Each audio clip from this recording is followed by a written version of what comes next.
హల్లెలూయా. నిర్గమాకాండము 32వ అధ్యాయము 17వ వచనం. నిర్గమాకాండము 32వ అధ్యాయము 17వ వచనం చూడండి. ఆ ప్రజలు పెద్ద కేకలు వేయుచుండగా యెహోషువ ఆ ధ్వని విని పాలెములో యుద్ధధ్వని అని మోషేతో అనగా అతడు అది జయధ్వని కాదు గాని అపజయధ్వని కాదు, సంగీత ధ్వని నాకు వినబడుచున్నదని అనేను. హల్లెలూయా.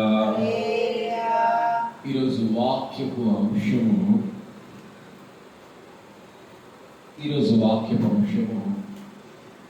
గెలుపుతో ఓటమి, విజయముతో ఓటమి, గెలుపుతో ఓటమి. గెలుపుతో ఓటమి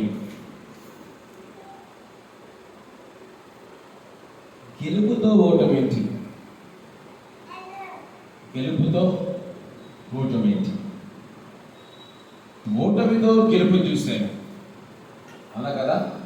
ఓటమితో మనము గెలుపు చూసాము, కానీ గెలుపుతో ఓడిపోవటం ఏంటి? దేవుడు మనల్ని గెలిపించారంటే అది ఓటమి ఎలా అవుతుంది? గెలుపు అనేది ఒక ధన్యత, గెలుపు అనేది ఒక భాగ్యము. కానీ ఏంటి బ్రదర్, మీరు గెలిచారని సంతోషపడతా ఉంటే మేము మరలా ఓడిపోయారు అని మీరే అంటా ఉన్నారు. ఇది అన్యాయం కాదని మీరు అనుకోవచ్చు, కానీ బైబిల్ చెప్తా ఉంది గెలుపుతో ఓటమి చాలా మంది జీవితాల్లో జరిగాయి. గెలుపుతో ఓటమి అనేవి చాలా మంది జీవితాల్లో జరిగాయి. నేను ఈరోజు ఒక 7 అనుభవాలు నేను మీతో పంచుకుంటాను. ఎన్ని అనుభవాలు? 7. సిస్టర్ గారు చూస్తా ఉన్నారు, నువ్వు 7 తప్ప ఏం చెప్తావులే అన్నా. బ్రదర్ చూస్తున్నాడు, అమ్మాయ్య 7 కదా, 3 చెప్పవుగా. 3లో ఏముంటాయి? 7 అంటే 21. సైనటిక్స్ 21 అన్నా మాకు ఎక్కుతాయంటే ఖచ్చితంగా ఎక్కుతాయి, కానీ దాన్ని చూసే భయపడతా ఉన్నాడు వాడు. సరే, సంతోషం. ఈరోజు ఒక 7 అనుభవాలు ఏంటంటే గెలుపుతో ఓటమి ఎందుకు వస్తాం? దానివల్ల మనకు ప్రయోజనం లేదు, దానివల్ల జీవితాలు పాడవటం మనం చూస్తూ ఉన్నాం. జీవితాలే నాశనమయ్యే స్థితిలో కూడా మనము చూస్తూ ఉన్నాము. గెలుపుతో ఓటమిలోనికి వెళ్ళిపోతాం. ఈ కాలం క్రైస్తవులు, ఈ కాలపు సేవకులు, ఈ కాలపు సంఘాలు ప్రతి విషయంలో గెలిచామనుకుంటున్నారు, కానీ ఆ గెలుపు వారిని ఓటమి దిశగా తీసుకెళ్తుందని, ఆ గెలుపు దేవునికి ఇష్టమైన గెలుపు కాదని, ఆ గెలుపు దేవుని సన్నిధానంలో ఓడిపోయే గెలుపని వారు గ్రహించలేక నేను విజయాన్ని సాధించాను, నేను గెలుపుని సాధించాలని గంతులేస్తూ కేకలేస్తూ బ్రతికేస్తా ఉన్నారు. నిజంగా గెలవటం ముఖ్యం కాదు, గెలవటం మనకు ముఖ్యం కాదు. ప్రభు మనల్ని గెలిపించడం ముఖ్యము, ప్రభువులో గెలవడం ముఖ్యము. గెలుపు కోసం ఎలాగైనా నువ్వు గెలవాలంటే అది దేవునికి అసహ్యమైన కార్యమని నీకు తెలియదు. ఎలాగైనా గెలుస్తారే మాట అసత్యం. గెలవాలంటే కొన్ని నియమాలు ఉన్నాయి, గెలవాలంటే కొన్ని ఆజ్ఞలు ఉన్నాయి. ఇదిగో ఈ గోడ దూకి నువ్వు అవతలికి వెళ్ళకూడదు, గోడ చుట్టూ దూకి రావాలంటే నువ్వు గోడ దూకిపోయి గెలిస్తే ఆ నియమాన్ని నువ్వు పాటించచ్చా? నువ్వు గెలిచావే కానీ నువ్వు నియమాన్ని బ్రేక్ చేశావు, దానివల్ల నువ్వు ఓడిపోయావు. ఇది పేరు మర్చిపోయావు. ఇంతలో గుడ్డు ఉంటుంది, షార్ట్ పుట్ కదా, షార్ట్ పుట్ వేయాలంటే నియమం చెప్పండి. చెప్పు, అర్థం. ఒక గీత గీస్తారు లేదా ఒక రౌండ్ వేస్తారు. ఆ రౌండ్లోంచి బయటకు పోకూడదు. ఆ రౌండ్లోంచి బయటకు పడితే నీ కాలు బయట పడిపోతే అంతకంటే నువ్వు ముందేసినా కూడా నువ్వు డిస్క్వాలిఫై. అంటే నువ్వు గెలుపులోనే కాదు కదా, కనీసము నువ్వు ఆటలో ఒక సభ్యుడిగా నిలబడడానికి కూడా నీకు అర్హత లేదు. ఎంత దూరం వేసావనేది ఇంపార్టెంట్ కాదు. నీ షార్ట్ పుట్ ని అంత బలమైన దాన్ని ఎంత దూరం వేసావు ఇంపార్టెంట్ కాదు. గీత దాటకుండా వేసావా లేదా? ఈ కాలంలో అందరూ గీత దాటిపోతున్నారు. గీత దాడి వేసి నేను గెలిచాను అనుకుంటున్నారు. కానీ అసలు వాళ్ళు డిస్క్వాలిఫై అయ్యారన్న సంగతి వాళ్ళకు గ్రహింపేలేని. గెలుపుతో ఓటమి మన జీవితాల్లో మంచిది కాదు. ఈరోజు మన జీవితాల్లో గెలుపుతో ఓటమి వచ్చిందా? దయచేసి ఆ గెలుపుని మీ నుంచి తీసివేసుకోండి. ఓటమి వైపు అడుగులేని నష్టం లేదు. కానీ నువ్వు గెలిచి ఓడిపోతే దేవాది దేవునికే దుఃఖం, దేవాది దేవునికే బాధ. ఈరోజు మొట్టమొదటిగా మనం చూస్తే ఆత్మీయ జీవితంలో ఓటమి. Side heading, first side heading ఏంటి? ఆత్మీయ జీవితంలో ఓటమి. ఆత్మీయ జీవితంలో ఓటమి. నిర్గమకాండము 32వ అధ్యాయం 2వ వచనం. అందుకు అహరోను మీ భార్యలకు మీ కుమారులకు మీ కుమార్తెలకు చెవులున్న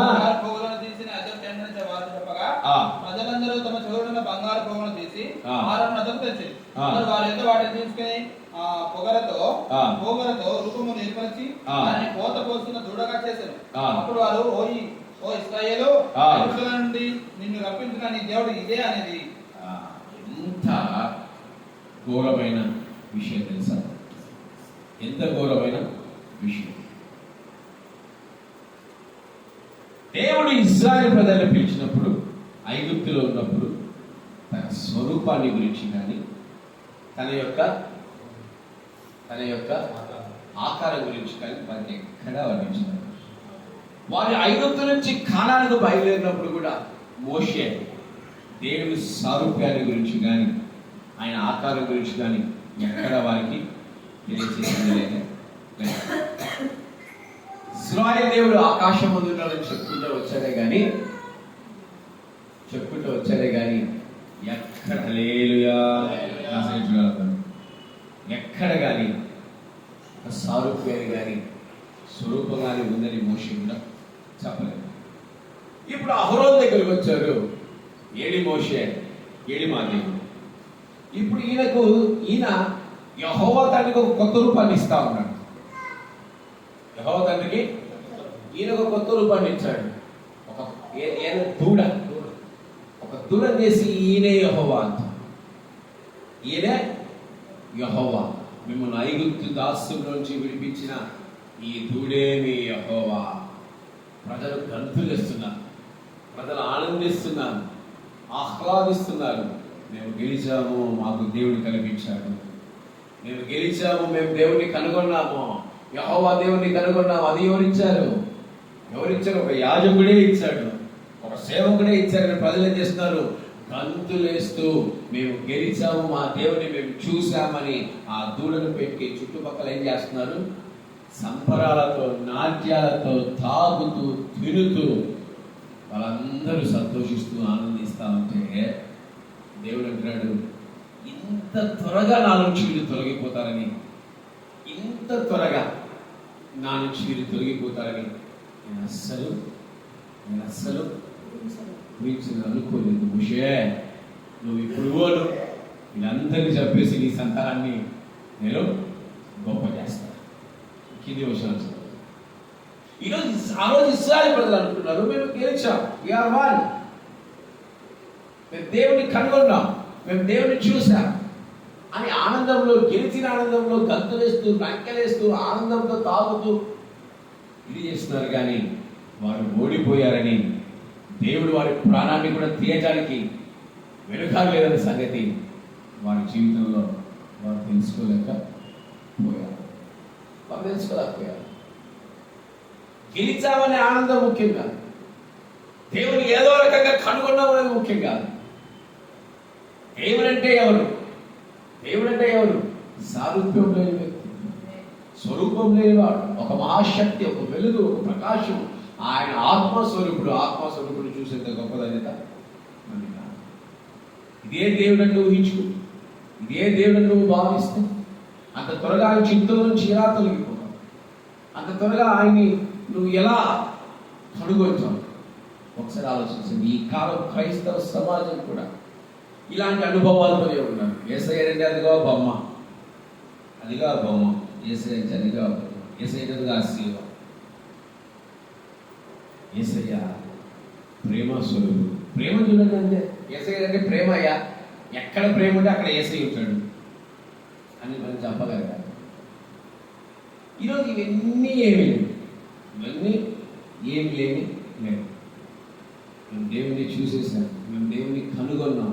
ఆ కనుగొని నువ్వు గంతులేస్తూ ఆనందిస్తూ సంబరాలు చేసుకుంటూ తాగుతూ తింటూ నువ్వు దేవునికి విరుద్ధంగా జీవిస్తున్నావు అన్న సంగతి కానీ నువ్వు తెలుసుకోలేకపోతావు. నువ్వు గెలిచావనే భావనలోనే ఉన్నావు, కానీ నువ్వు ఓడిపోయావు అన్న సంగతి నీకు తెలియడమే తెలియలేదు. మోషే వచ్చాడు, ఏం చేశాడు తెలుసా? 3,000 మందిని చంపేశాడు. ఎంతమందిని? 3,000 మందిని చంపేశాడు. ఆయన కోపం ముందు 6 లక్షల మంది కూడా వణికిపోయారు. సత్యం ఉన్న చోట ధైర్యం ఉంటుంది. సత్యం ఉన్న చోట ధైర్యం. ఆ ధైర్యాన్ని చూసి వణికిపోయారు 6 లక్షల మంది. దేవుణ్ణి కనుగొన్నానని నువ్వు భావిస్తూ దేవుణ్ణి తెలుసుకున్నానని చాలా మంది ఇదే. నేను దేవుణ్ణి తెలుసుకున్నా, దేవుడి మార్గాలనే తెలుసుకున్నా, దేవుడు నాకు చెప్పాడు. ఈమె గారు ప్రార్థన చేశారంట, ఆయన చెప్పాడంట. ఈమె గారు ప్రార్థన చేశారంట, ఆయన మాట్లాడారంట. వీళ్ళిద్దరు దేవుడు తెలిసేసుకున్నారంట, దేవుడి మార్గాన్ని తెలిసేసుకున్నారంట, దేవుడి బోధన తెలిసేసుకున్నారంట, దేవుడి చిత్తాన్ని తెలిసేసుకున్నారంట. నా మాట నిరంతరం కాలేదని ఆయన చెప్తా ఉన్నప్పుడు దేవుడు తన మనసును మార్చుకున్నాడు. మరలా నాకు పర్మిషన్ ఇచ్చాడు, మరలా నాకు ప్రత్యేకమైన పర్మిషన్ ఇచ్చాడు. ఆయన మార్చుకున్నాడు. ఆయన మార్చుకుంటే దేవుడు తెలుసుకున్నా. దేవుడు నాతో మాట్లాడాడు, మీతో మాట్లాడాడు, నాతో మాట్లాడాడు. నా దేవుడు నాకు తెలియజేశాడు. ఆయన మాట అంట, చెప్పిన మాట అంట నిరర్థకము కానే. ఆయన ఒక మాట మొదట్లో మనం చెప్పాడంటే ప్రభువైన యేసుక్రీస్తు గురించి ప్రవచనం ఎప్పటి నుంచో వస్తుంది, అది నిరర్థకం కాలేదు. ఆయన చెప్పినట్టే కన్య గర్భవతి అని చెప్పించాడు. చెప్పినట్టు శిలువ వేయబడ్డాడు. చెప్పినట్టు శ్రమ పడ్డాడు. చెప్పినట్టు పునరుద్ధారణ. వీళ్ళు కొత్త క్రీస్తులు కనుగొన్నారు. కొత్త దేవుడు కనుక్కున్నాను. కొత్త దేవుడండి నా దేవుడు, కొత్త దేవుడండి, అప్గ్రేడ్ అయినాడండి నా దేవుడు. నా దేవుడు నాతో మాట్లాడాడండి, నాకు చెప్పాడు, నాకు చూడ చెప్పాడు, నాకు ప్రవచించాడు. నా ద్వారా కొత్త కనుగొనలేదు. దేవుని కనుగొనాలన్నా దేవుని స్వరం వినాలంటే ఉపవాసాలు చేసి, సంఘం గురించి మన గురించి ఉపవాసాలు చేసి నీటితో మొరపెట్టినప్పుడు ఆయన బలపరుస్తాడేమో కానీ తన మాటను వెనక్కి తీసుకునేవాడు కానీ కాదు. గుర్తుపెట్టుకుని దేవుడైనా ఒక మాట మనకు చెప్పి ఆ మాట ద్వారా మనం పిలిచారు అంటే వెనక్కి తీసుకునేవాడు కానీ కాదు. ఈరోజు నువ్వు గెలిచాలనుకుంటున్నావు, నువ్వు ఓడిపోతున్నావు అన్న సంగతి నీకు తెలియట్లేదు. ఈరోజు నేను గెలిచాను, నేను అనుకున్నది చేస్తున్నాను, నేను అనుకున్నది జరిగిస్తున్నాను నువ్వు అనుకుంటున్నావు. నువ్వు ఓడిపోతున్నావని నువ్వు తెలుసుకోలేకపోతా ఉన్నావు. నువ్వు ఓటమి రుచి చూస్తున్నావని నువ్వు గ్రహించలేకపోతున్నావు. దేవుడి ఉగ్రతకు నువ్వు పాత్రుడు అవుతున్నావని నువ్వు తెలుసుకోలేకపోతున్నావు. నేను దేవుని కనుగొన్నాను, దేవుడు నాతో ఉన్నాడు, దేవుడు నాతో ఉన్నాడు. నీతో ఉంటే అహరోను దూడని చేశాడు. నీతో ఉంటే అహరోను దూడని చేసావయ్యా, దూడని చేసావు. దేవుడి యొక్క చిత్తం నుంచి బయటికి వెళ్ళిపోయి, దేవుడి యొక్క చిత్తం నుంచి బయటికి వెళ్ళిపోయి, దేవుడి కార్యాల్ని నెరవేర్చక మేము గెలిచామని భావిస్తున్నారు. కానీ ఈరోజు వారు ఓడిపోతున్న సంగతి వారు గ్రహించలేక తమ పురాణాలని సైతము పోగొట్టుకునేవారుగా ఉంటున్నారు. ఈరోజు నీ ఆత్మీయ జీవితంలో నువ్వు ఓడిపోతున్నావు సంగతి నువ్వు తెలుసుకోలేక, దేవుడు నాతోనే ఉన్నాడు, దేవుడు నాకు చెప్పాడు, దేవుడు నాకు బోధించాడు, దేవుడు నాకు కనబన్నాడు, దేవుడు ఇంకా గొప్ప కార్యాలు నాకు చేశాడు, నువ్వు ఊహించుకుంటున్నావు, నువ్వు ఊహాలోకంలో ఉన్నావేమో. జాగ్రత్త. దేవుడు చెప్పిన మాట చెప్పినట్టు చేసేవాడు. ఆయన చెప్పిన మాట నిరర్ధకము కానేరని ఊరికి చెప్పలేదు. ఈ 2 నెలల వాగ్దానం అదే మనకి. ఈ 2 నెలల వాగ్దానం దేవుడు గుంపు కొడతారు. ఎట్లా కొడతారు? ఇది దేవుడి చిత్తమా, ఇది దేవుడు ఉన్నాడా, ఇక్కడ దేవుడు లేడా అనే సంగతి వాళ్ళకి సంబంధం లేదు. చెల్లు గుంపులు కొడతారు. అది ఆయన వల్ల కూడారా? ఆయన అంటాడు నా వల్ల అయితే కూడరా. ఆ ఇస్రాయేల్ అందరూ దేవుడి వల్ల గుంపు కూడరా? కంతులు వేస్తున్నారు, డ్యాన్స్లు ఆడుతున్నారు, పాటలు పాడుతున్నారు, ఉల్లాసం చేస్తున్నారు. దేవుడి వల్ల కూడరా? దేవుడు వారి మధ్యలో ఉన్నారనుకుని ఒక పనికి వాళ్ళ తుడని పూజిస్తా ఉంటారు. దేవుడు మాతోనే ఉన్నాడని, ఈ తుడే దేవుడని, ఈ తుడే మమ్మల్ని నడిపిస్తుందని తూడని ముందు పెట్టుకొని గుంపులు కూడి దేవుణ్ణి దుఃఖపరిచేవారుగానే ఉన్నారు. కానీ దేవుని చిత్తం ఏంటి, దేవుడు మమ్మల్ని ఎలా నడిపిస్తున్నాడు, ఆయన మాట కొరకు మేము ఎదురు చూడాలి, మోషే కోసం ఎదురు చూడాలి, నా ప్రభు వాక్కు కోసం ఎదురు చూడాలనే విశ్వాసం కానీ ఏది లేకుండా వారు నశించిపోయారు. 3,000 మంది చంపబడ్డారు. ఎవరు? ఆయన ప్రజలే. 3,000 మంది కోసేశారు, చంపేశారు. ఎవరు? మోషే, లేవి. అది గల కారణం ఏంటి తెలుసా? దేవుడు నాతో ఉన్నారని నువ్వు భావించుకొని నువ్వు దేని దేవుడిగా భావిస్తున్నావు అని తెలుసా? చూడండి, ఆ దూడే దేవుడు అనుకొని నాతో ఉన్నాడు. సాతాను కొత్త నిబంధనలో ఒక చక్కటి మాట రాయబడింది. సాతాను వెలుగుదూత వేషం ధరించుకొని ఏం చేస్తుందంట? వెలుగుదూత వేషం ధరించుకొని అనేకులను మోసపరుస్తారంట. సాతాను వెలుగుదూత అంటే ఏంటి తెలుసా? అది దేవుడిలాగా వస్తుంది. నేనే క్రీస్తు అంటారు. మధ్య ఆకాశంలోంచి నేను నీకోసం వచ్చాను అంటారు. నేనే ప్రభువులు అంటారు. అది ప్రభు వేషం వేసుకొని వస్తుంది. కిరీటం కనిపిస్తానే ఏసైనా, గడ్డం కనిపిస్తానే ఏసైనా, గుర్రం ఎక్కితేనే ఏసైనా. ప్రకటన మొదటి 6వ అధ్యాయంలో మొదటి గుర్రం కూడా ఎవరెక్కారు? ఎలా ఉంది? లాగా ఉంది. ఎక్కినవాడు కూడా కిరీటం కనిపిస్తానే, కిరీటం కనిపిస్తానే, గడ్డ కనిపిస్తానే ఏసైనా. నేనున్నానమ్మా భయపడతానే ఏసైనా. నేనున్నాను పర్లేదు పుల్లడు కొనియాలంటే ఏసైనా కాదు. నీ ఆత్మీయ జీవితంలో నువ్వు గెలిచానని ఒక గర్వం నీలో ఉంది, కానీ నువ్వు ఓడిపోతున్నావు అనే సంగతి నీకు ప్రభు వాక్కు కొరకు, ప్రభు కార్యాల కొరకు కనిపెట్టుకున్నవాడు కనిపెట్ట. దావీదు వలె విచారణ చేసి దేవుని యొక్క చిత్తాన్ని తెలుసుకున్నవాడు కనిపెట్ట. నువ్వు ఎలా? నేను గెలిచాను, నేను మనుషుల పైన గెలిచాను అని నువ్వు అనుకుంటున్నావే, కానీ నువ్వు ఓడిపోతున్నావు సంగతి నీకు తెలియదే. ఆత్మీయ జీవితంలో మోసాలు చాలా వచ్చాయి. అపవాదం ఎప్పుడు ఆత్మీయులు మాత్రమే మోసం చేస్తలేదు. లోకాన్ని మోసం చేయాల్సిన అవసరం దాని వాళ్ళు ఎప్పుడో మోసపోయారు. అవసరం దానికి లేదు. అపవాదం పని ఏంటి తెలుసా? ఆత్మీయంగా ఉండే వాళ్ళని మోసం చేయడమే దాని పని. అది ఎలా చేస్తుంది? వెలుగుదూత వేషం ధరించుకొని వెలుగు కార్యాలాగా చూపిస్తూ, వెలుగు క్రియలాగా చూపిస్తూ అది తన కార్యాలని జరిగించుకుంటూ పోతుంది. దాన్ని మనం ఏమనుకుంటాం తెలుసా? యెహోవాయే అనుకుంటాం. కళ్ళు తెరిచి చూస్తే ఆ కళ్ళ ముందు పందో తూడో కనిపిస్తుంటారు. మనకు మనోరథాలు మూయబడతాయి. కళ్ళు తెరిచి దేవుడు కళ్ళు తెరిచి చూసాక ఏముంటుంది తెలుసా? మోషే వచ్చేసరికి తెలుస్తుంది ఆడ తూడున సంగతి. మోషే రానంత వరకు ఇదే దేవుడు అంటుంటారు. మోషే వస్తే అప్పుడు జ్ఞానేత్రాలు తెరవడతాయి. అప్పుడు ఇది తూడా తెలుసుకోలేకపోయామయ్యా. చంపేస్తారయ్యా మోషే. ఈరోజు నీ ఆత్మీయ జీవితంలో, నీ ఆత్మీయ బ్రతుకులో నువ్వు గెలుస్తున్నావు. నువ్వు ఎప్పుడు విర్రవీగుతుంది. ఇది సత్యమే. నువ్వు ఎప్పుడు విర్రవీగుతుంది. దేవుని కార్యాలు తెలుసుకోవాలన్నా, దేవుడి క్రియలు తెలుసుకోవాలన్నా నువ్వు గుడ్డోడి ఉండి నువ్వు కళ్ళు మూసుకుంటే దేవుడి కార్యాలు నీకు ఎప్పుడు చచ్చేదా కనపడదు.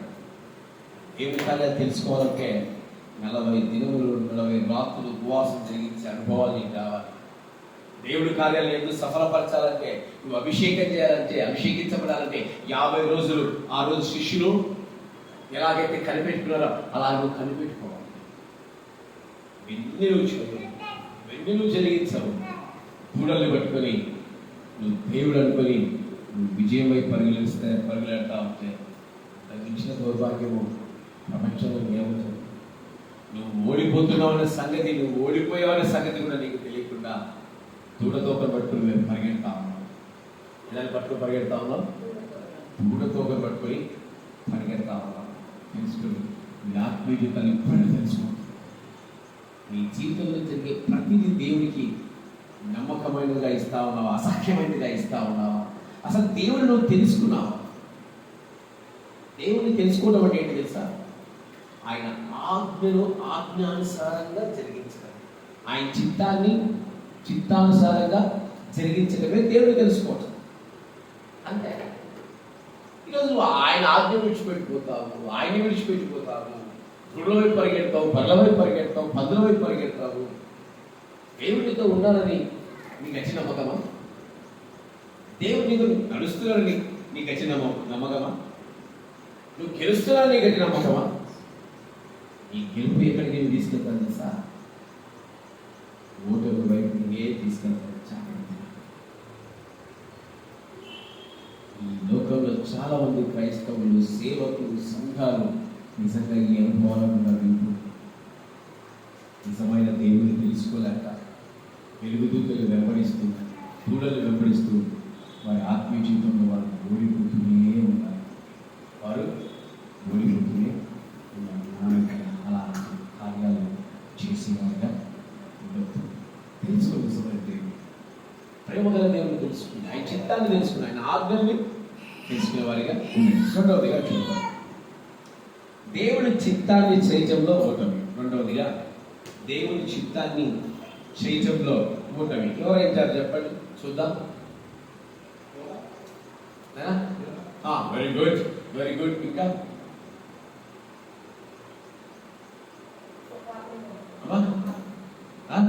పాల్గొనండి. ఇంకా నేను చెప్తా, టైం ఏంటి వేస్ట్, ఆదివారం కదా. 1వ సమూయేలు గ్రంథము 15వ అధ్యాయము 9వ వచనం. 1వ సమూయేలు గ్రంథము 15వ అధ్యాయము 9వ వచనం.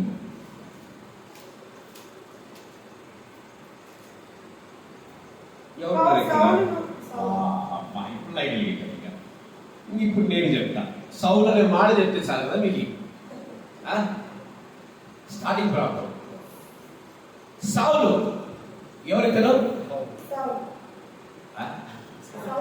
నేను సౌలు అని చెప్తే మళ్ళీ ఎవరితను సౌలు అంటారా? సౌలు ఎవరంటే ఇజ్రాయేలు ప్రజలకు మొట్టమొదటి రాజు. ఈయనకు హల్లెలూయా తర్వాత వాక్యం పెట్టుకొని చక్కగా గిన్నెలు ఓకేనా?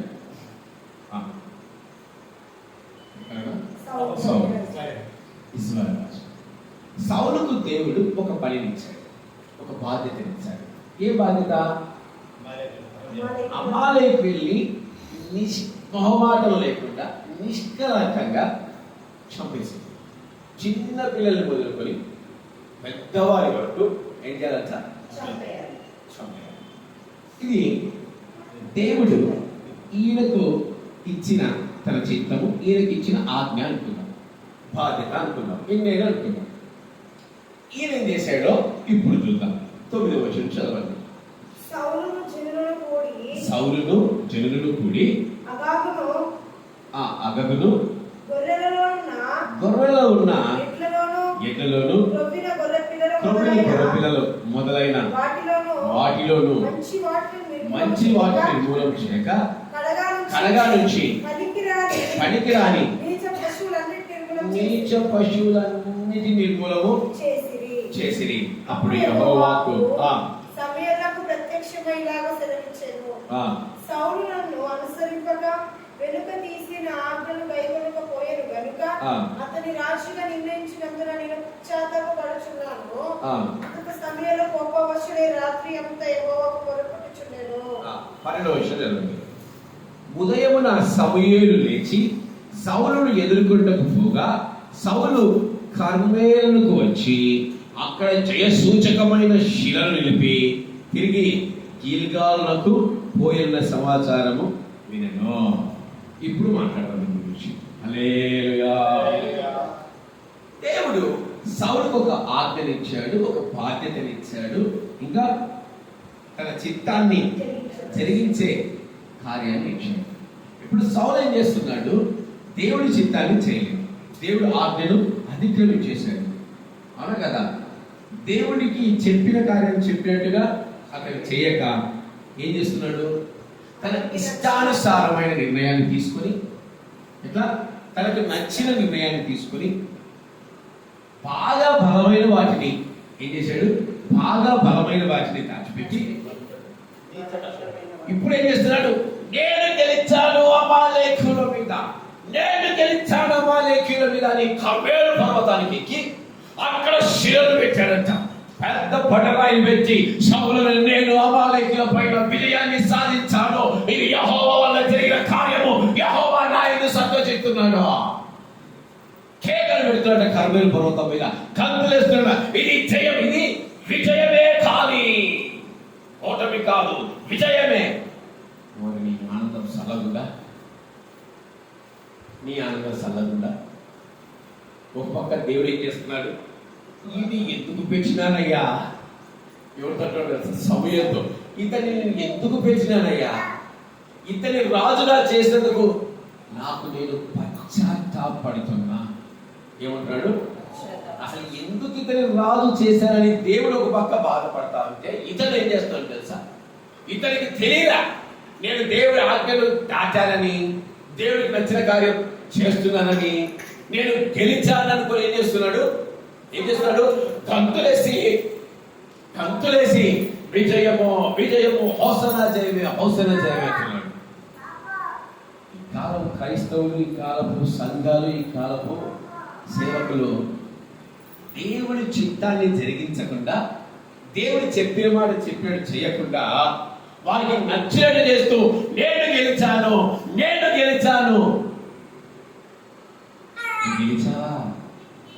నువ్వు గెలిచావా? దేవుడు ఆజ్ఞ నుంచి తొలగిపోవడమే అయిపోయింది ఓటమి. దేవుడు ఆజ్ఞ నుంచి బయటికి వెళ్ళటమే ఓటమి. ఆ ఓటమి నువ్వు ఏమంటున్నావు తెలుసా? గెలుపంటున్నావు. సమూయేలు లాగా ఈయన మాట, ఈయన కాన్ఫిడెన్స్ ఇస్తే, అబ్బా ఈ కాలపు సేవకులు నాకు గుర్తుకొస్తారు, ఈ కాలపు క్రైస్తవులు గుర్తుకొస్తా ఉన్నారు. ఈయన అంటున్న మాట చూడు. 13వ విషయం. అతడు సౌలునకు రాగా, సౌలు, ఇప్పుడు సౌలు మాటలు చూడండి. యెహోవా వల్ల నీకు ఆశీర్వాదం కలుగును గాక, యెహోవా ఆజ్ఞను నేను నెరవేర్చితిననగా. ఏమంటున్నాడు? వచ్చిన యాజకుడికి యెహోవా ఆశీర్వదించబడతావు, ఆనందం ఎక్కువైపోయి యాజకుడిని దీవించేస్తా ఉన్నాడు. ఆనందం ఎక్కువ ఏం చేస్తున్నాడు? యాజకుడిని దీవించేస్తా ఉన్నాడు.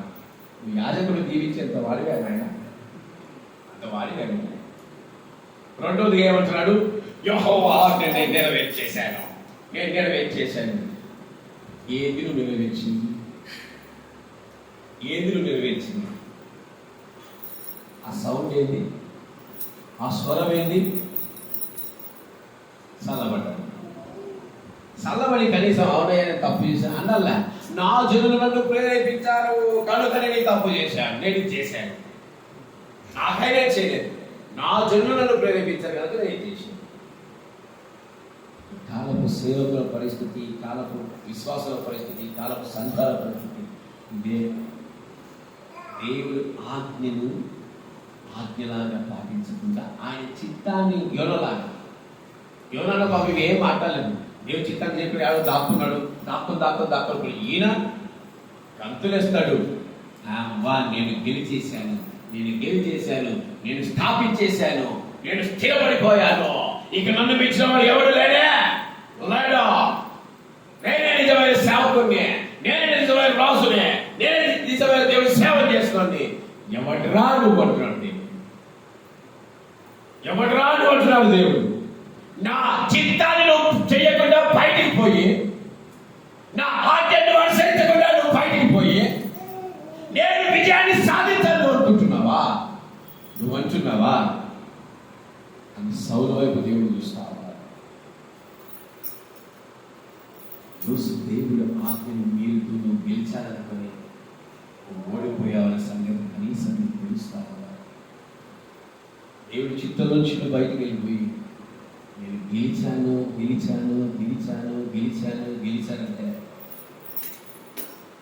దేవుడికి మహిమకరమైన గెలుపు. ఈ గెలుపు సౌలు జీవితాన్ని ఏం చేసింది తెలుసా? కృపను కోల్పోయేంతగా ఓటమి వచ్చింది ఆయనకి. కృపను కోల్పోయేంతగా ఓటమి వచ్చింది ఆయనకి. దేవుడు ఏం చెప్పాడు? What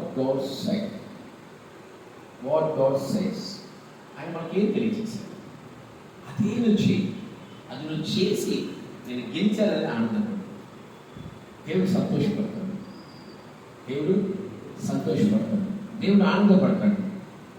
నువ్వు దేవుడు ఆజ్ఞను తిరస్కరించి, దేవుడి చిత్తాన్ని తిరస్కరించి, దేవుడి కార్యాలను తిరస్కరించి నాకు ప్రపంచంలో సంతోషం ఉంది, నాకు ప్రపంచంలో ఆనందం ఉంది, జనాల్లో ఆనందం ఉంది, జనులు చెప్పేది నేను చేస్తానంటే దేవుడి అన్నిటికీ ఒప్పడు. దేవుడు అన్నిటికీ ఆ కార్యాన్ని జరిగించడు.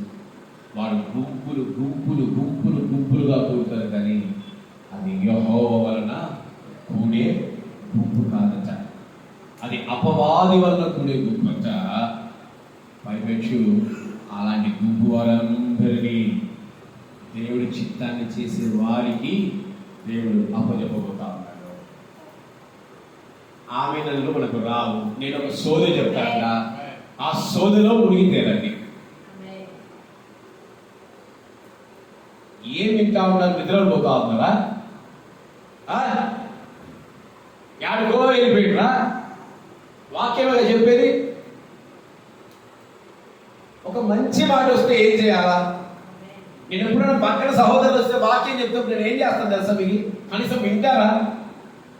ప్రతి మాటగా హల్లెలూయా చెప్తా, ప్రతి మాటగా ఆమె చెప్తా, మంచి మాట వస్తే ఆమె చెప్తా. నా నోరాదు నేను ఎదురు మీకు సోద చెప్తున్నట్టు, ఆహా లాలిపాట పాడుతున్నట్టు ఏదో ఆలోచనలోకి వెళ్ళిపోతాను. ఇది దేవుడి మాటలు, నా మాటలు కాదు. ఎవరి మాటలు? దేవుడి మాటలు. ఎలా వినాలి? శ్రద్ధగా వినాలి, భయభక్తులతో వినాలి. మంచి మాట వస్తే ఆమె అంటే కదా మన జీవితంలో నెరవేర్చబడేది. ఇశ్రాయేలు ప్రజలు ఆమె అంటారే ఉంటారు. వాళ్ళు మీకేం వచ్చింది? మీకేం వస్తుంది? హల్లెలూయా. ఈరోజు దేవుడు చెప్పిన మాట చెప్పేట్టు చేస్తేనే దేవుడు నీకు విజయాన్ని ఇస్తాడు, నీ యందు సంతోషిస్తాడు.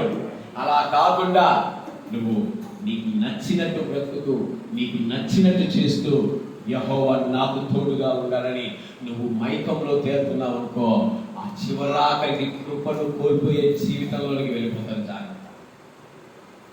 దేవుడి కార్యాలంటే ఆషామాషి కాదు. అందుకే యాకోబు భక్తులు అంటా ఉన్నాడు. యాకోబు భక్తులు యోహాను భక్తులు కదా, ఇది యాకోబు భక్తులు. సేవకులు కాకుండా ఉండడానికి ఆతృత పడద్దండి, జాగ్రత్త. ఒక్కసారి నువ్వు కాడి మీద చేస్తే సచ్చింది, అయిపోయింది. నీకు నచ్చకుండా దేవుని కార్యాలు చెందాలి. నువ్వు ఆజ్ఞను తిరస్కరించి నువ్వు గెలిచావా? నువ్వు ఎందుకు విర్రవీగుతా ఉన్నావు? ఆజ్ఞను తిరస్కరించి నువ్వు దేవుడు నాతో ఉన్నాడు, దేవుడు నేను ఆనందిస్తున్నానని ఎందుకు నువ్వు అనుకుంటున్నావు?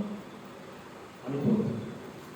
ఎందుకంటే లేఖనాలు సెలవిస్తున్నాయి, ఆజ్ఞ తిరస్కరించిన ఏ సేవకుడైనా సరే వారికి దేవుడి తోడనేది ఉండదు. దేవుడి చిత్తంలోంచి బయటకు పోతే యోనాకు దేవుడి తోడుందా? మా అక్కయ్యను తీసుకొచ్చాడు, ఎముకల్ని నలిపి తీసుకొచ్చాడు దేవుడు. ఆయన తెలుసు. ఈరోజు నువ్వు గెలిచావు దయచేసి అనుకోవద్దు. ఇది నా గెలుపుని అనుకోవద్దు, ఇది నా విజయం అనుకోవద్దు. నువ్వు ఓడిపోతున్నావు అనే సంగతి నువ్వు తెలుసుకోలేక గెలిచావు కదా వెళ్తే ఆఖరికి దేవుడి కృపను కూడా శాశ్వతంగా నువ్వు కోల్పోవాల్సిన పరిస్థితి వస్తుంది. మూడవదిగా చూద్దాం. ఒకటవ రాజుల గ్రంథము 21వ అధ్యాయం 1వ వచనం. మూడవదిగా 1వ రాజుల గ్రంథము 21వ అధ్యాయం 1వ వచనం. ఈ సంగతులైన తరువాత యెజ్రెయేలులో షోమ్రోను రాజైన ఆహాబు నగరునకు ఆనుకొని యెజ్రెయేలు వాడైన నాబోతునకు ఒక ద్రాక్ష తోట కలిగి ఉండగా. చాలు. హల్లెలూయా. హల్లెలూయా. దీని గురించి మీకు అందరికీ తెలిసింది. తెలుసా తెలియదా చెప్పాలా? తెలుసామా? ఏమైంది చెప్పండి.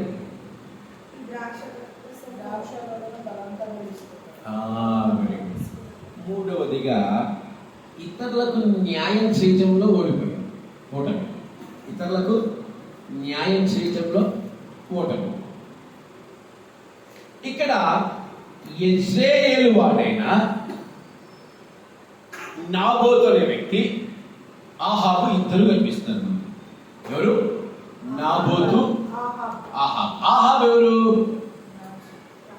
ఏ దేశానికి రాజు? అమ్మా ఏంటి సార్? సిరియా అనేది బయట దేశంలో, ఇజ్రాయల్ది కాదు. మీరు ఎందుకంటే చెప్తున్నారు? షోమ్రోను, అక్కడ రాయబడింది కదా సొంతంగా. అట్లా షోమ్రోనుకి ఆయన రాజు. సిరియా అంటే పక్కది మంది కాదని. సిరియా ఇజ్రాయెల్ దేశంలోనే లేదు, మంది కాదని బయట. ఓకేనా? ఇది జాగ్రత్త. ఎక్కడున్నాము? షోమ్రోను రాజు ఆహాబు, ఇంకా నాబోతు. ఇప్పుడు ఆహాబుకు ఎవరి పొలం నచ్చింది? నాబోతు పొలం నచ్చింది. నాబోతు ఏమంటున్నాడు? ఆహాబు ఏమన్నా నాబోతు, అయ్యా నీ పొలం నాకు వెలకు అమ్ము అంటున్నాడు. నాబోతు ఏమంటున్నాడు? ఇది నా పితరుల కష్టార్జితము, నా పితరుల నుంచి వచ్చిన స్వాస్థ్యం కనుక నేను అమ్మను అంటున్నాడు. ఇప్పుడు మూడో వ్యక్తి వచ్చింది. ఎవరామా? ఎవరు? యెజబేలు. మూడో వ్యక్తి పేరు యెజబేలు. వచ్చింది యెజబేలు. వచ్చి ఏమంటుంది? భర్తతో ఏమంటుంది? నువ్వు బాధపడిస్తే తట్టుకోలేను, నువ్వు దుఃఖపడితేనే తట్టుకోలేను, పోయి దుఃఖు నువ్వుతో, నీ భర్తతో పాటు నువ్వు. ఈరోజు భర్తలు ఏం ఆశిస్తున్నారు? అది మంచిదా చెడ్డదా అని స్త్రీలు ఆలోచించాలి. భర్తలు ఏం ఆశిస్తున్నారు? అది నీతిదా న్యాయమైన స్త్రీలు ఆలోచించాలి. భర్తలు ఏం ఆశిస్తా ఉన్నారు? అది దేవునికి మహిమకరంగా లేదని ఆలోచించాలి. భర్తలు ఇంకో స్త్రీ ఆశిస్తారు. కడబెట్టుకోండి, అందరికీ కడబెడతారా? ఈరోజు భర్త తప్పు చేస్తే గర్తించే స్త్రీలు కావాలి. భర్త చెడుగా ఆలోచిస్తే ఆ చెడును తిట్టే స్త్రీ కావాలి. భర్త దేవునికి విరుద్ధంగా జీవిస్తే ఆ విరుద్ధాన్ని ఇది విరుద్ధమని తెలియజెప్పే స్త్రీలు కావాలి. ఈ యెజబేలు దురాత్మ, ఈ యెజబేలు భర్త మనసును దోచుకోవాలని, భర్త ఇంకా పాడు చేయాలని నువ్వు భయపడద్దు. పోయి గుండెల మీద చేతులు వేసుకుని నిద్రపోవా. ఆ పొలం మీ దగ్గరికి వస్తుంది. పొలమే ఏం చేసింది చెప్పండి? ఏం చేసింది? న్యాయంగా అబద్ధ సాక్ష్యం ఇద్దరిని పెట్టించి నాబోతుని చంపించేసి బలవంతంగా పొలాన్ని లాగేసుకుంది. Now she feels I am the winner. ఇప్పుడు ఆమె ఏం ఆలోచిస్తా ఉంది? నేను గెలిచాను, నేను గెలిచాననుకుంటా ఉంది. ఈరోజు నీ గెలుపు ఇతరులను అన్యాయం చేసే గెలుపా? లాక్కుంటావా బలవంతంగా నువ్వు? తన పితరులు కష్టపడితే, తన పితరులు కష్టాలుగా జీవిస్తే నువ్వు ఒక్కడికి బలవంతంగా లాగేసుకుంటావా? ఇంతమంది కష్టపడితే నిలబెట్టిన దాన్ని నువ్వు ఒక్కడే లాగేసుకుంటావా? ఇది గెలుపా? ఇది న్యాయమా? ఇది న్యాయం అనిపిస్తా ఉందా? ఇది గెలుపు అనిపిస్తా ఉందా? యెజబెలుకు న్యాయంగా ఉందంట. ఎవరికి న్యాయంగా ఉందంట? యెజబెలుకు న్యాయంగా ఉందంట. నీ గెలుపుని చూసావా? అది దేవునికి మహిమకరమైన గెలుపు కాదు. నీ గెలుపు వల్ల నీవు రక్తం కక్కుని చచ్చిపోతే కుక్కలు వచ్చి నిన్ను నాకాయి. యెజబెలో నీ చావు ఇంత భయంకరంగా ఉంటుంది సంగతి నీకు తెలియదు. ఈరోజు నువ్వు గెలిచే గెలుపులో న్యాయం ఉండాలి. కష్టపడింది ఒకళ్ళు, లాక్కుంది ఇంకొకరు. ఇది న్యాయమా? ఇది గెలుపేనా? ఈ గెలుపుని చూసి ఏమనుకుంటున్నావు యజమానులు? ఈ గెలుపు చూసి యజమాని ఏమనుకుంటుంది? నేను గెలిచాను, నేను సాధించాను. కుక్కలు లాక్తా నీ రక్తాన్ని. కుక్క చేతికి చస్తావు, కుక్క చావు చస్తావు. అవును, కుక్క చావు వస్తుంది యజమాని. జాగ్రత్త. భూమి మీద న్యాయం ఉంటుందండి. భూమి మీద న్యాయం ఉంటుంది. యెహోవా న్యాయాన్ని చూస్తూనే ఉంటాడు. జాగ్రత్తగా ఉండాలి మనం. ఈరోజు అది గెలుపని ఎలా భావిస్తా ఉన్నాను? అది విజయమని ఎలా భావిస్తా ఉన్నాను? ఒకసారి ఆలోచించాలి. అది గెలుపు కాదు, అది విజయం కానే కాదు. అది అన్యాయము. ఆ అన్యాయమైన దానికి నీవు ఓటమి చూడాల్సిందే. నీ జీవితంలో ఓటమిని అనుభవించాల్సిందే. నీ జీవితంలో ఓటమి అనేది నువ్వు పొందాల్సిందే. అది ఎలాంటి ఓటమి అంటే దేవునికి స్తోత్రం. యెజబెలులాగా నీవు ఉన్నావేమో జాగ్రత్త. యెజబెలు విజయాన్ని నీ విజయం అనుకుంటున్నావేమో జాగ్రత్త. ఇతరుల సొమ్మును అన్యాయంగా నువ్వు ఆశించడము తప్పు. ఇతరుల కష్టాన్ని అన్యాయంగా నువ్వు ఆశించడము చాలా తప్పు. దాన్ని గెలుపనుకుంటే ఆ యెజబెలుకి సహకరించిన వారందరూ కుక్క సాగు వస్తారు. అవును, అహాబు పరిస్థితి అదే. ఈరోజు దేవుని కార్యాలు అన్యాయంగా ఎవరు ఏర్పడ్డారు? దేవుని కార్యాలు అన్యాయంగా ఎవరంటే వాడు దూరకూడదు. దూరారా అయిపోయింది.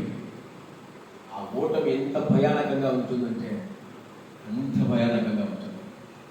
నేను గెలిచానని విర్రవీగుతున్నావేమో, నేను గెలిచానని విర్రవీగుతా ఉన్నానేమో. అది గెలుపు కాదు, అది ఓటమి. ఈరోజు క్రైస్తవ సంఘాలు, క్రైస్తవ సేవకులు, క్రైస్తవ విశ్వాసులు ఇలాంటి జీవితాలను జీవిస్తా ఉన్నారు. టీ పెట్టే పరిచయం నా నుంచి తీయేస్తారా? అవతల ఎట్లా చేస్తారో చూద్దాం. ఆ విశ్వాసిని ఎలా ఉంటుందాకి ఇల్లుక మనసు ప్రశాంతంగా. ఎన్ని గెలుపులు కాదు నాయన, ఎన్ని గెలుపులు కాదు, ఓటమిలే. ఈ గెలుపుని గెలుపనుకొని వాడు ఓడిపోతూనే ఉన్నారు. దేవుని దుఃఖపరుస్తున్నారు. తెలుసు, నువ్వు గెలిచిన ఈ గెలుపులో న్యాయం లేదండి, న్యాయము లేదు.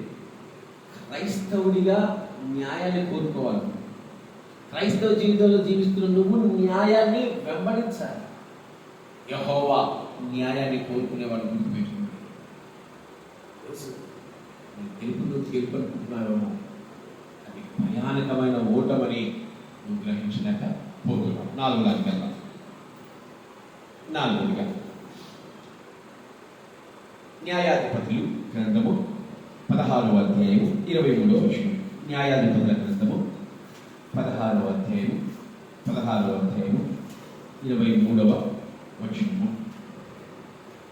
ఫిలిష్తీయులు సర్దారులు మన దేవత మన దేవుడైన సంసోనును మన చేతికి అప్పగించినదని చెప్పుకొని తమ దేవత అయిన దాగోనుకు మహాబలి అర్పించుటకు ముందుగా ఆచరించుటకు 3 మొక్కుకొని జనులు సంసోనును చూచినప్పుడు మన దేశంలో పాడు చేసిన వాడును మనలో అనేకులను చంపిన వాడైన మన శత్రువుని మన దేవత మన చేతికి అప్పగించినదని చెప్పుకొని తమ దేవతను స్తుతించిరి. హల్లెలూయా. నాలుగోదిగా యెహోవా సేవకుడిని బంధించడంలో ఓటమి. యెహోవా సేవకుడిని బంధించడంలో ఓటమి. అసలు యెహోవా సేవకుడిని బంధించడానికి అవుతుందా? సేవకుడిని బంధించడానికి అవుతుందా? అది ఎవరి సేవకుడిని?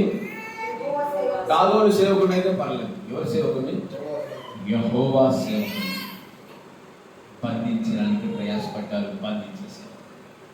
ఆ బంధించే వారు ఏమనుకుంటున్నారో పండగ చేసుకుంటున్నారంట. ఏం చేసుకుంటున్నారు? They are celebrating. Why they are celebrating? ఒక ఇశ్రాయేలీయులలో తన సేవకుడైన బలమైన సంసోనుని మేము బంధించి ఉన్నాము, అందుకు మేము పండగ చేసుకుంటాం, అందుకు మేము ఆనందిస్తున్నాం. సేవకుడు బలహీనుడు అయినొచ్చేమో, కానీ ఎవరి సేవకుడు? సేవకుడు బలహీనమేమో, బలహీనమైన క్షణాలు సేవకుడు ఉండొచ్చేమో, కానీ ఎవరి సేవకుడు? యెహోవా సేవకుడు. రోషము కలిగిన సైన్యములకు అధిపతియగు యెహోవా పేరు పెట్టి పిలిచిన నాజీరు చేయబడిన సేవకుడు ఆయన. మామూలు మాటలా? సంసోను అంటే మామూలు మాటలా? నువ్వు అతన్ని బంధించాలని నువ్వు గంతులేస్తా ఉన్నావు, అతని తాళలో కట్టాలని నువ్వు గంతులేస్తా ఉన్నావు, అతని కళ్ళను పొడిచావు నువ్వు గంతులేస్తా ఉన్నావు. ఎంత సంతోషమో! మీరు గెలిచాలి. ఫిలిస్తీన్లు అనుకుంటున్నారు మేము గెలిచాము, ఫిలిస్తీన్లు అనుకుంటున్నారు మేము గెలిచాము అతని మీద, అతన్ని బంధించేశాము. ఎంతవరకు బంధిస్తావు? ఆ బంధకాలను దేవుడు అలాగే పెడతారా? ఎవరి సేవకుడు అంటే అతను? జీవగల దేవుని సేవకుడు. ఒకే ఒక్క మాట అడిగాడు, నన్ను బ్రతికించని అడగలేదు అతను. బ్రతికించని సంసోను నోటి నుంచి మాట వచ్చింటే జీవగల దేవుడు సంసోను బ్రతికించేవాడు, నిజంగా బ్రతికించేవాడు. సంసోను నన్ను బ్రతికించమని అడగలేదు. ఒక్క అవకాశాన్ని ఇవ్వు, వీళ్ళందరినీ నేలమట్టం చేస్తాను. యెహోవా సేవకుడు యెహోవా నిజంగా అడిగితే, నన్ను బ్రతికించిన ఆయన మీ కొరకు రోషంగా నేను సేవ చేస్తాను ఆయన అడిగితే, బహుశా దేవుడు వాళ్ళందరినీ నాశనం చేసి సంసోను ఇలా చేతులు అయిపోయాడు. సంసోను హృదయం అలసిపోయాడు, అక్కడికి విసిగిపోయాడు. అక్కడికి తన ఆత్మీయ జీవితంలో ఇక్కడ చాలు, నేను బ్రతుకు చాలు నాకే అనుకున్నాడు. తనకు తాను పశ్చాత్తాపడ్డాడు.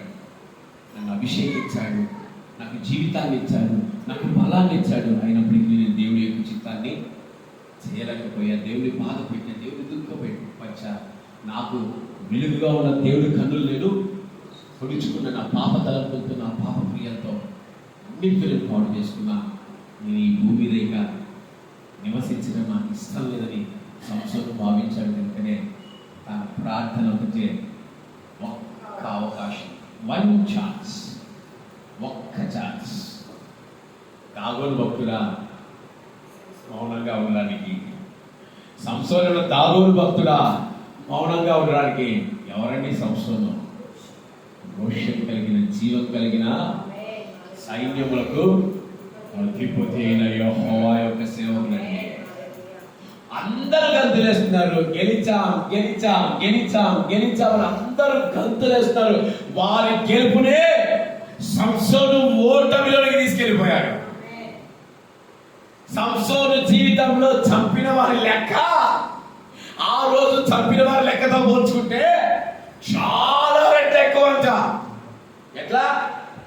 ఒక గుడ్డివాడిగా ఉన్న సంసోను, ఒక బలహీనుడిగా ఉన్న సంసోను చంపిన లెక్క ఎంత తెలుసా?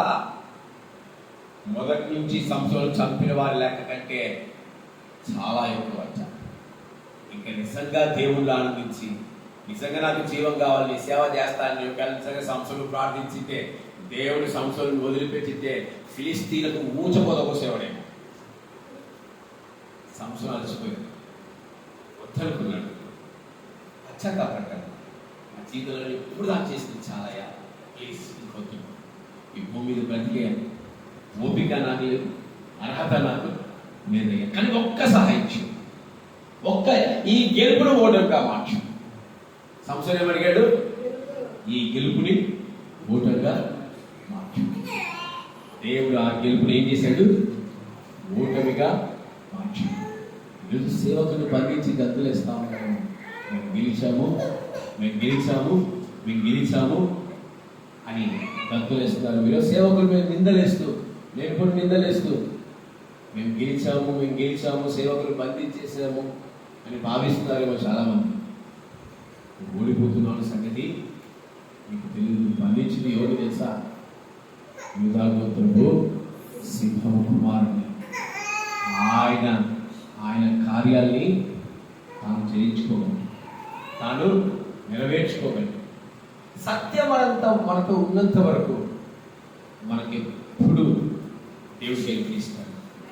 సత్యం అంటూ ఉండాలి, అనగా మంచి అంటూ ఉండాలి. ఇతరులకు అన్యాయం చేసే జీవితం కానీ, ఇతరులకు తీర్పు తీర్చే జీవితం కానీ, ఇతరులకు పాడు చేసే జీవితం కానీ మనకి లేనంత వరకు ఎప్పుడు మనకు వచ్చేది, ఎప్పుడు మనకు వచ్చేది.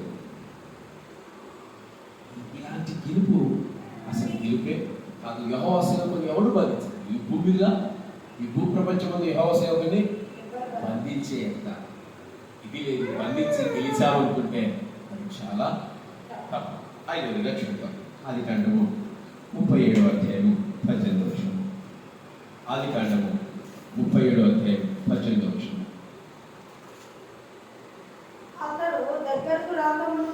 అతడు దగ్గరకు రాకమునుపు వారు దూరం నుండి అతను చూచి అతని చంపుటకు దురాలోచన చేసిరి.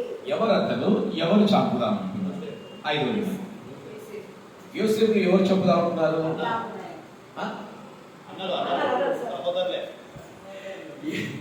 ఏసేపును ఎవరు చంపుదామనుకున్నారు? యాకోబు పంచా తల్లిగారు. ఏసేపును ఎవరు చంపుదామనుకున్నారు? సహోదరుడు యందు ఓటమి. 5వది సహోదరుడు యందు ఓటమి. అందరు సహోదరులు ఉన్నారు ఇక్కడ. ఎంతమంది సహోదరులు? 12 మంది సహోదరులు. చిన్నోడు ఇంటి దగ్గర ఉంటాడు, వాడిని లెక్కలో పెట్టలేదు దేవుడు. అప్పటికి అక్కడ ఎంతమంది ఉన్నారు? 11 మంది కనిపిస్తున్నారు. ఈ 11 మందిలో ఈ 10 మంది అన్నలో ఏం చేస్తున్నారు? ఈ 10 మంది అన్నలో బాధ ఏంటి తెలుసా? ఈ 11 వాడిని చంపాలి, ఈ 11 వాడిని చంపాలి, ఈ చిన్నోడిని చంపాలి, ఈ చిన్నోడిని చంపాలా, ఈ చిన్నోడిని చంపాలా. ఈయన బాధ. ఆ చిన్నోడిని చంపకుండా అమ్మేశాడు. మొత్తమే ఈడి దరిద్రం మాకు వద్దు. వాళ్ళ భావన అంటే ఈడుంటే మా ఆయన మమ్మల్ని ప్రేమించదు, ఈడుంటే ఈడు మా ముందే విరవేగుతాడు, ఈడుంటే మా ముందే నిలువుడగిలు వేసుకుంటారు, మాకే మామూలు శ్రీరంగుండలు ఇస్తారు అని తెలుసుకున్నాడు. ఎవరు తెలుసుకున్నారు? కాబట్టి ఇప్పుడు ఇతన్ని ఏసేపుడు ఏం చేశారు? అమ్మేశారు. ఐగుప్తులు అమ్మేశారు. ఇప్పుడు వీళ్ళు సహోదరుల ఫీలింగ్ ఏంటి? ఇన్నర్ ఫీలింగ్ ఏంటి? అందరయ్యా నిలువుటగ్రుడు భాయే, కలదగలవాడు భాయే, మా నాయన ప్రత్యేకంగా ప్రేమించేవాడు భాయే, మా నాయన ఎప్పుడిగా వాడి ధ్యాసలోనే ఉంటాడు, మాకు ఆనందం. గెలిచారు, తలంతా గెలిచారు. ఏం చేశారమ్మా? అన్నులంతా గెలిచారు. గెలిచామని ఆనందంలో ఉన్నారు, గెలిచామని సంతోషంలో ఉన్నారు. అదొక గెలిపేనా? అదొక గెలిపేనా? గెలుపు కాదు అసలు, అది గెలుపే కాదు. రక్త సంబంధం.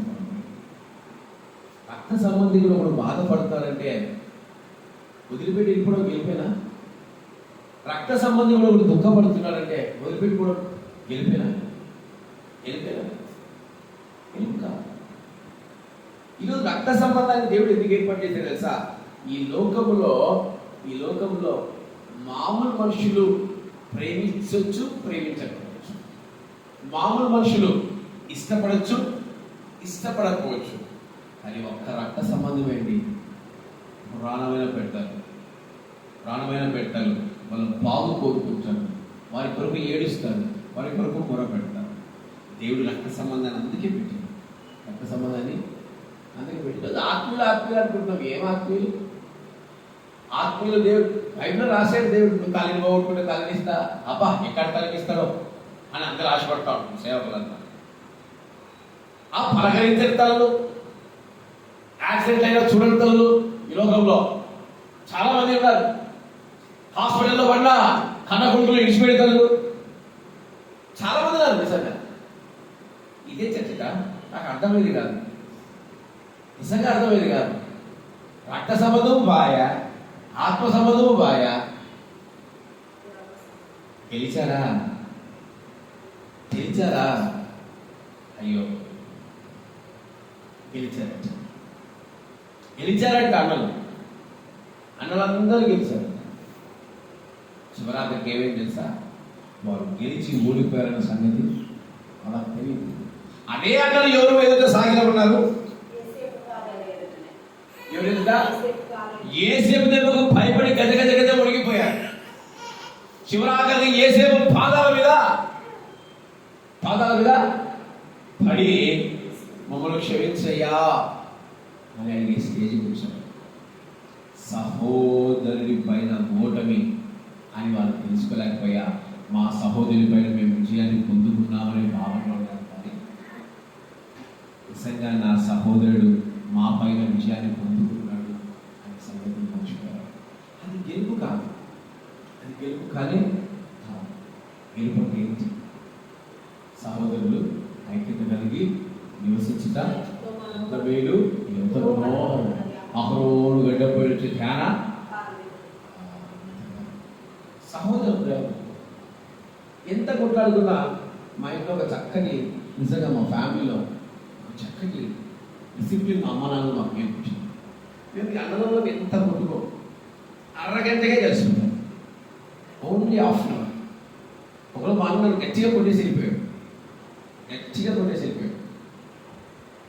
నేను మా అన్నని ఏమన్నాను, కూర్చోబెట్టిస్తా ఉన్నా.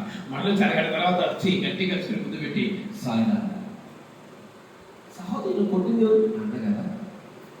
నేను ఎవరి కాలంలో ఉన్నప్పుడు నా వల్ల ఒక అపరాధం చేస్తే నాతో పాటు మా అన్నలను జైలు వేసారు. మా అన్నలను ఏం చేశారు? జైలు వేశారు. మా అన్న మా తమ్ముడు ఒక్క మాట కూడా నోరెత్తాను, నీ వల్ల మేము జైలుకి వచ్చాము, నీ వల్ల మేము జైలుకి వచ్చాము. ప్రేమ అంటే ఏంటో మా అన్నదమ్ములు చూసి నేర్చుకున్నాం.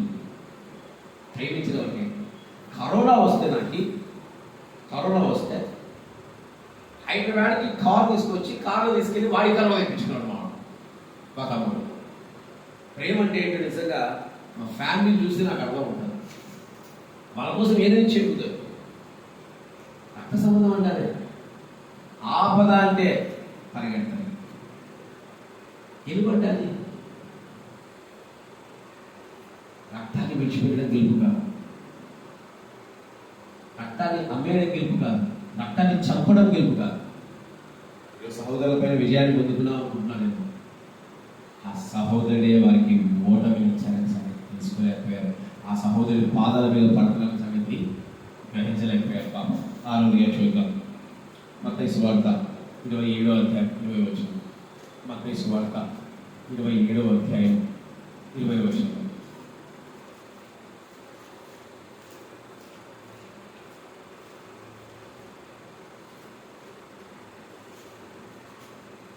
ఇంతసేపా చదవండిరా. ఓ కానీ ఈరోజు దానియేలు ఈరోజు ఇక్కడ మన సమక్షంలో లేడు. యాడో గెలవడానికి పోతున్నాడు. ఈయన ఉంటారా గెలసరికి పోతున్నా. 27వ అధ్యాయము 20వ వచనము. 27వ అధ్యాయం 20వ వచనము. ప్రధాన యాజకులను పెద్దలను బరబ్బను విడిపించమని అడుగుటకును యేసును సంహరించుటకును సమూహమును ప్రేరేపించింది. అధిపతి ఈ ఇద్దరు ఎవరిని విడుదల చేయవలనని మీరు కోరుచున్నారని వారిని అడగగా వారు బరబ్బనే అని పిలాతు అలాగైతే క్రీస్తునబడిన యేసును ఏమి చేయదు అని వారిని అడగగా సిలువ వేయమని అందరూ చెప్పారంట. అధిపతి అందుకు ఇట్టి దుష్కార్యం చేసినది ఏంటి, ఇతడు ఏ దుష్కార్యం చేసినని అనగా వారు సిలువ వేయమని మరీ ఎక్కువగా కేకలు వేసిరి. దాని తర్వాత 25వ వచనము, ఈ నీతిమంతుని రక్తమును గూర్చి నేను నిరపరాధిని కాదు, మీరే చూసుకుని చెప్పాను. అందుకు ప్రజలు వారి రక్తము మా మీదను మా పిల్లల మీదను ఉండునుగాక అని. ఇశ్రాయేలు ప్రజలు గెలిచారట. ఇక్కడ ఎవరికి ఆ అంశం ఇది సైడ్ కదా, మరణంపై ఓటమి. ఆరోదిగా మరణంపై ఓటమి. ఇశ్రాయేలు ప్రజలందరూ ఏమంటారు? యేసయ్యని సిలువవే అని కేకలేస్తున్నారు. సిలువవే అని కేకలేస్తున్నారు. ఈయన రక్తంతో మీరు పెట్టుకోదండి, ఇది నీతిమంతుల రక్తం అంటే ఏమంటారు? మా మీదను మా పిల్లల మీదను వచ్చును కాక అని. వాళ్ళందరూ అప్పుడు ఆమేనండి. వాళ్ళందరూ ఏమండి? ఆమేనండి. సచిన్ ఇంకేమో యేసుని సిలువ వేసి చంపారనుకుంటున్నారు కానీ ఆయన మరణాన్ని ఆపగలిగారా? యేసుని సిలువ వేసి మేము గెలిచామనుకున్నారు కానీ ఆయన మరణాన్ని ఆపగలిగారా? యేసుని సిలువ వేసి మేము ఈ భూమి మీద ఇతన్ని లేకుండా చేశామన్నారు కానీ ఆయన మరణాన్ని ఆపగలిగారా? మరణంపై ఓటమిని పొందుకున్నారు. మరణంతో ఇలాంటి వ్యక్తిని ఈ భూమి మీద లేకుండా చేయించుకున్నారు కానీ ఇతను మరణాన్ని జయించే వ్యక్తిని వాళ్ళు తెలుసుకోలేకపోయారు. మరణం పైన అధికారాన్ని పొందిన వ్యక్తిని తెలుసుకోలేకపోయాడు. మరణం పైన విజయాన్ని పొందుకునే వ్యక్తి భూమి మీద ఈయన మాత్రమే తెలుసుకోలేకపోయాడు. అందుకే క్రీస్తుని మనం ఎన్నిసార్లు చెప్పినా ఆయన గొప్ప ఏంటి తెలుసా? మరలా బ్రతుకుతూనే ఉంటాడు. క్రీస్తుని రోజు చంపుతున్నాం. ఏం చేస్తున్నామా? రోజు చంపుతున్నాం. మన ఆలోచనలతో చంపుతున్నాం, మన పాపాలతో చంపుతున్నాం, మన అహంకారంతో చంపుతున్నాం, మన నిర్లక్ష్యాలతో చంపుతున్నాం, మన ఆజ్ఞ అతిక్రమణాలు చంపుతున్నాం, ఎన్నో రకాల చేస్తే చంపుతున్నాం. కానీ గొప్ప విషయం ఏంటంటే ఆయన చచ్చిపోతాడు. మనం చంపినప్పుడు చచ్చిపోతాడు. మరలా ఏమైందో తెలుసా? మరలా బ్రతుకుతూనే ఉంటాడు. ఈరోజు మనం ఆయనలో బ్రతకాలి. ఆయన్ని ఓడించుకున్నారు అందరూ. 2000 సంవత్సరాల వరకు దేశాలు పట్టుకొని తిరిగారు. దిక్కుదశలు లేకుండా అయిపోయారు. దిక్కుదశలు లేకుండా అయిపోయారు. దేశాలు పట్టుకొని తిరిగారు. యేసు యొక్క గెలుపంత గట్టిగా ఉంటుంది. యేసు యొక్క గెలుపెట్టు తెలుసా? అంత గట్టిగా ఉంటుంది. అక్షర మందిని హిట్లర్ భూతంగా చూపిస్తుంది. దేశాలు పట్టుకు వెళ్ళిపోయారు. అది గెలుపు కాదు, మరి ఓటమి. ఇశ్రాయేల్ గెలుపు కాదు, మరి ఓటమి. ఈరోజు చంపేస్తాం, చచ్చిపోయే వాళ్ళు అనుకుంటే అది పొరపాటు. దేవుడు బ్రతికిస్తాడు, దేవుడు తిరిగి లేపుతాడు. ఇక్కడ వాళ్ళు చనిపోయారు అనుకుంటే తప్పదు.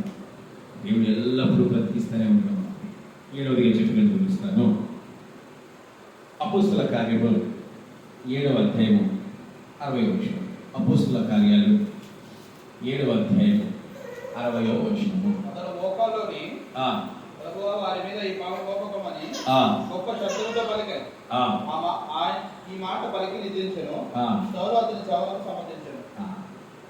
7వదిగా క్రీస్తుపై ఓటమి. క్రీస్తు పైన గెలుపు వస్తుందా? సత్యంపై ఓటమి లేదా క్రీస్తుపై ఓటమి. ఎవరు గెలిచారనుకొని భావించారు? ఇక్కడ ఎవరు? సౌలు. ఏం చేశాడు? స్టెఫెను మరణానికి దగ్గరుండి ముద్రగొచ్చాడు. అలాగే 8వ అధ్యాయంలో మొదటి వచనం చూస్తే, ఆ కాలమందు యెరూషలేములోని సంఘములకు గొప్ప హింస కలిగినందున అపోస్తులు తప్ప అందరూ యూదయ సమరయ దేశాలను చెదిరిపోయి భక్తి గల మనుష్యులు స్టెఫెను సమాధి చేసి అతని గురించి బహుగా ప్రలాపించారు. అయితే సౌలు అయితే ఇంటింటా వచ్చి పురుషులనేమి స్త్రీలనేమి ఈడ్చుకుని పోయి చెరసాల్లో వేయించి సంఘమును పాడు చేస్తున్నాడు. ఇప్పుడు ఈ సౌలు యొక్క ఫీలింగ్ ఏంటి తెలుసా? నేను క్రీస్తు పైన గెలిచాను. ఎవరి పైన తెలుసా? క్రీస్తు పైన గెలిచాను. నేను క్రీస్తు పైన గెలిచాను అనుకుంటున్నాడు. 9వ అధ్యాయం మొదటి వచనం. సౌలు ఇంకనూ ప్రభు యొక్క శిష్యులు బెదిరించుచు బెదిరించటయు, హత్య చేయటయు తనకు ప్రాణాధారమైనట్టు. ఇప్పుడు ఏం చేస్తున్నాడు? మరలా క్రీస్తు పైన, క్రీస్తు సేవకులు చంపిన, క్రీస్తు సేవకులు కొట్టిన, క్రీస్తు సేవకులు బంధించిన క్రీస్తు పైన విజయమని అనుకున్నాడు పాపం సౌలయ్య. ఏమయ్యాడు? పౌలయ్య అయ్యాడు. ఏమయ్యాడు? సౌలా ఏదయ్యా నన్ను హింసిస్తా ఉన్నప్పుడు నువ్వు ఎవరు ప్రభు అంటే నువ్వు నీ చేత హింసపడుతున్నా క్రీస్తు నేనే అయ్యా అంటానే. ఏమైపోయాడు సార్? ప్రపంచంలో అత్యధికమైన సువార్థికుడిగా, అన్యజనులకు సువార్త ప్రకటించిన యోధుడిగా, నీతిమంతుడిగా, నీతి కిరీటాన్ని ధరించుకున్న వ్యక్తిగా, దేవునికి ఇష్టుడిగా పోరాడిన వ్యక్తిగా దేవుడు అతన్ని మార్చి ఉన్నాడు. ఈరోజు క్రీస్తు పైన విజయం ఎవరికి రాదు, గుర్తుపెట్టుకోండి. క్రీస్తు పైన గెలిచారని ఎంతమంది అనుకుంటారో బయట వాళ్ళ ఇల్లు ఓడిపోతారు. సాధు సుందర్ సింగ్ బైబిల్ కాల్ చేశాడు, క్రీస్తుకు విరుద్ధంగా జీవించాడు. చివరాకి ఏమయ్యాడు? గొప్ప సేవకుడయ్యాడు. ఇట్లా ఎంతమందో ఆయన పైన గెలిచామనుకుంటున్నారేమో. ఆయన పైన ఎవడు గెలవలేడు.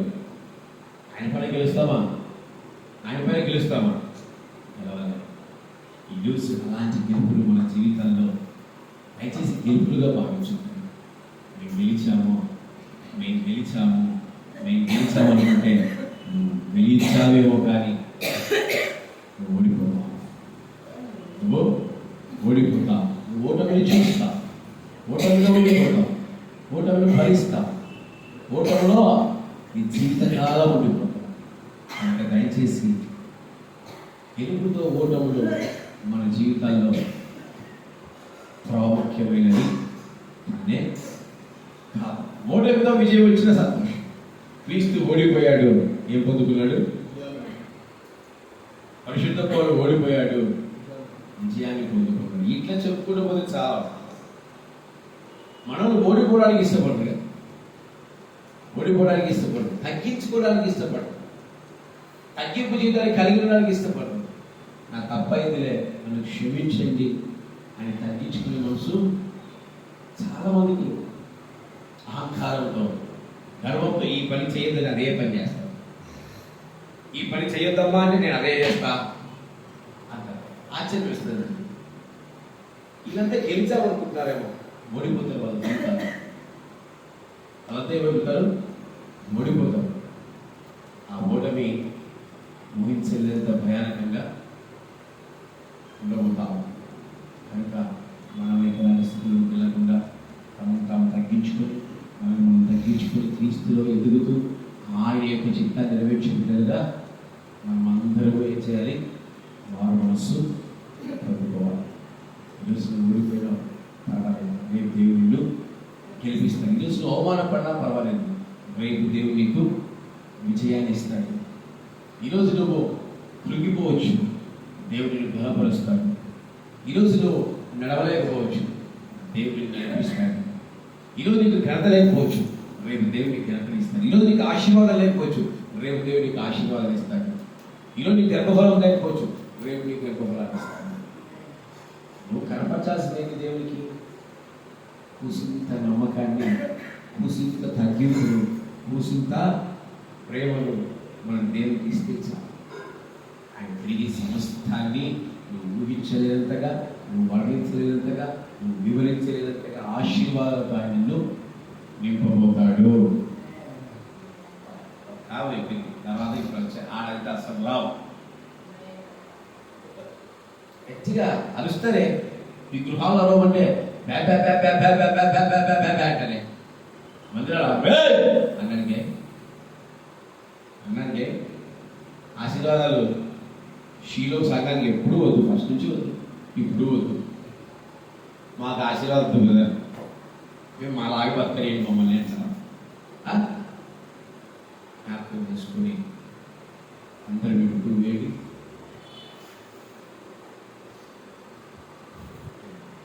ఇప్పుడు చెప్పండి, వాక్యపు అంశం ఏంటి? రే, నీలాంటి ఉంటే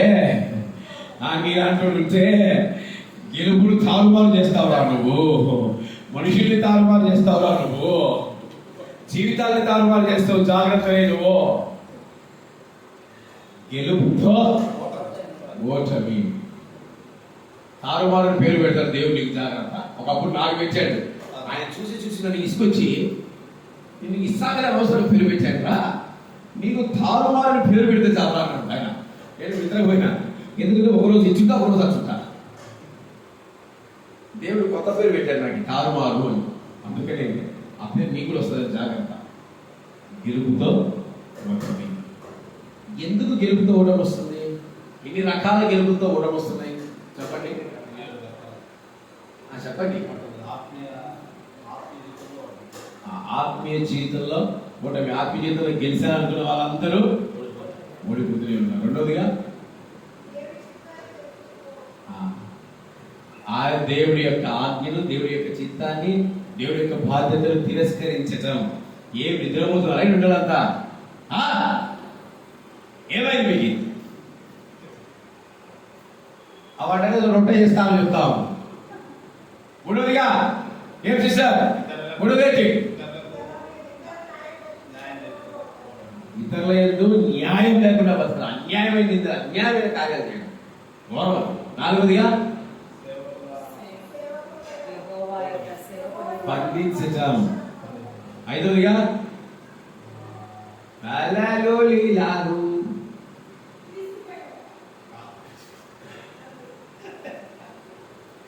ఐదోదిగా సేవకుడు బంధించడం అంటే సిస్టర్, సేవకుడు బంధించిన తర్వాత ఏం చెప్పాను? సహోదరుని బంధించడంలో ఓటమే. నేను చూడకూడదు చెప్తున్నా. ఆరవదిగా మరణంపై ఓటమి. ఏడవదిగా ఈరోజంతా గెలిచారా ఓడినా నాకు అర్థం కాకుండా మీ ప్రవర్తన నాకు నిజంగా. గెలిచారా ఓడారా? ఓటమితో గెలిచారా? గెలుపుతో ఓట పొందారా?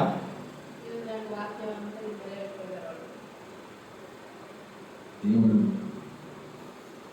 ఎవరో ఇద్దరు వ్యక్తులనే కాదు, మనం ఎలా ఉన్నాం, మన ఆత్మీయ జీవితాలు ఎలా ఉన్నాయి, మన ఆత్మీయ బ్రతుకులు ఎలా ఉన్నాయి, ఫస్ట్ మనం పరిశీలన చేసుకోవాలి. ఈరోజు ఎంతగా మన జీవితాల్లో మనం గెలిచి ఓడిపోయాము ఆలోచించండి. ఎవరో కనిపిస్తున్నారు, ఎవరో కనపడతారు. ఫస్ట్ మనల్ని జ్ఞాపకం చేసుకోండి. ఈరోజు యేసయ్య దగ్గర గెలిచామనుకో ఎంతగా ఓడిపోయాము మనం జ్ఞాపకం చేసుకోవాలి. మనం విమర్శించుకోవాలి, మనం తీర్పు తీర్చుకోవాలి. వాళ్ళు వీళ్ళని కాదు, వాక్యం అందరికీ చెప్పే, నాకు వినే అందరికీ. క్రీస్తుని మనం ఎంత దుఃఖపరిచాం అనేది ఏం పైనుంచి దిగొచ్చి నీతిమంతులా మీరంతా? పైనుంచి గెలుచుకుని వచ్చిన వాళ్ళ మీరంతా? క్రీస్తుని మీరెంత బాధ పెట్టారు, గెలిచామనుకుని మీరెంత దుఃఖపరిచారో ఒక్కసారి మిమ్మల్ని మీరు జ్ఞాపకం చేసుకోవాలి. వాళ్ళు కనిపించారు, నువ్వు కనపడలేదా? ఈరోజు వాక్యం నువ్వు లేవా అని నేను మోసం చేసుకుంటే నీ ఎంత దౌర్భాగ్యురాలు, నీ ఎంత దౌర్భాగ్యులు ఉండడు. ఎంతగా క్రీస్తు పైన గెలిచాలని ప్రయాసం పడినావు అనేది ఒకసారి మనం జ్ఞాపకం చేసుకుంటే మన జీవితాలు మార్చబడతాయి, మన బ్రతుకులు మార్చబడతాయి. ముందు నిన్ను తీర్పు తీర్చుకో. ఇతరుల గురించి ఏం తీర్పు తీరుస్తారు, కానీ ముందు నువ్వే తీర్పు తీర్చు. నీ జీవితం ఎలా ఉందో నువ్వు పరిశీలన చేసుకోండి. మన అందరం లేచిన మీ హృదయాలు మీరు పరిశీలన చేసుకోండి. కూర్చొని కాళ్ళు లాగుతూ ఉంటాయి అందరికీ. ఆపేసేయాలి.